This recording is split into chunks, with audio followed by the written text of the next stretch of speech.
Here is the strangest thing about a crowded home. Quite often, the space is not full. It is only half used. A tall cupboard has everything lying on the bottom. A deep cabinet has a front row hiding the back row. The walls and doors are empty, while every table is working as unpaid storage. So we assume the answer is another cabinet. This video is not about throwing things away. We are going to organize what you have already chosen to keep. These 12 ideas appear in storage guidance from Japanese home companies. They are practical patterns, not rules followed by every home in Japan. Think of your home as a paper box full of hidden pockets. Let us open them. Stand in front of one cupboard and forget the objects for a moment. Watch your body. Which area can you reach without stretching overhead or bending deeply? That easy middle zone is the most valuable space you have. Daily cups, medicine organizers, towels, cleaning cloths, and remote controls should compete for that zone first. Lighter, rarely used things can go higher. Heavier or less frequently moved things can sit lower. The aim is not to fill every centimeter. It is to remove extra motions and awkward reaches. Start with the one item you look for every day. Categories look logical. Actions make life shorter. Ask where the activity happens. A tea zone might hold the cups, tea, and small spoon together. A writing zone might hold the pen, scissors, and notes beside the desk. A leaving home zone might hold keys, glasses, and the card you use outside. The few objects needed for one repeated action should not live at opposite ends of the room. Deep cupboards become caves. The front is visible. The back depends on memory. Stop treating the full depth as one zone. Put frequent use items in front and lower frequency items behind. Then place the rear group in one box, tray, or wheeled container that can move as a unit. Pull one group forward, see the back, and return it in one movement. Otherwise, deep storage becomes an archaeological site.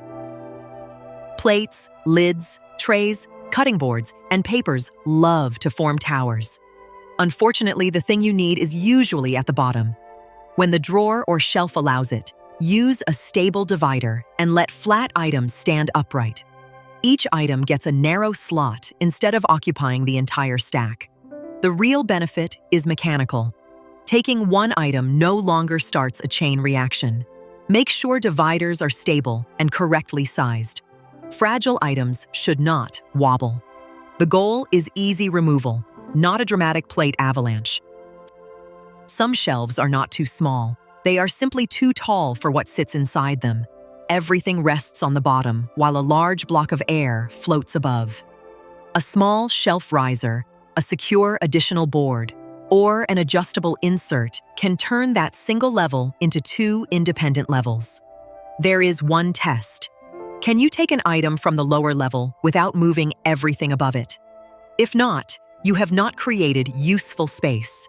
You have only raised the pile. Beside a refrigerator, washing machine, or cabinet, there is often a gap too narrow for ordinary furniture. Treat the whole gap as one unit. A slim shelf, long box, or wheeled container can let everything enter and leave together. Measure the width and depth first. Leave the ventilation clearance required by appliances. Make sure the container does not roll into the main walking route. A narrow gap works best when it behaves like one drawer, not 12 separate hiding places. Vertical space is excellent for shallow objects. It is not an invitation to hang the entire house on the wall. The back of a suitable door can hold light bags, gloves, cleaning cloths, or packaging supplies. A shallow wall rail can hold keys, glasses, scissors, or two small tools used every day. Keep the rules simple: shallow, light, and secure. Do not interfere with the door, a switch, ventilation, or an exit. Use renter-safe mounting where drilling is not allowed and respect the stated load limit. One clear wall position means one less permanent guest on the table. A work surface is for work. It is not the storage area that happened to be left over. If cooking begins by moving bottles away, or writing begins by clearing cables, storage has taken over the job of the surface. Move only a few frequently used tools to a shallow rail, side pocket, or small raised shelf. The goal is one open patch where the task can begin immediately. Deep bins are excellent at swallowing small objects. You see 3 things on top. 20 more are holding a secret meeting underneath.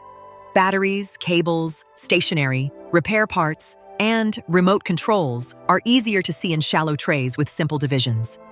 Each section handles one small category, and the contents remain visible from above. You do not need a new matching organizer to test this.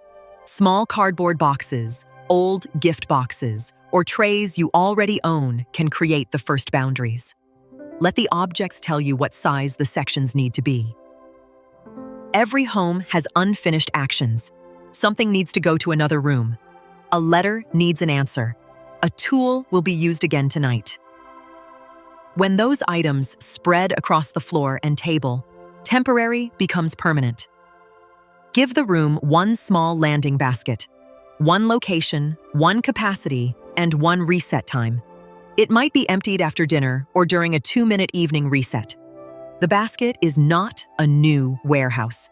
It is a short queue for unfinished decisions. High shelves look generous, but not every object belongs there.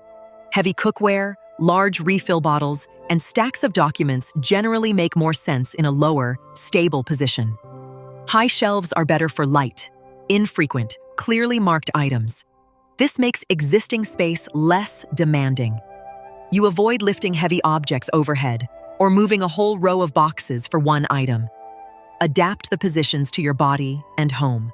Respect shelf and mounting limits, and secure tall furniture where appropriate.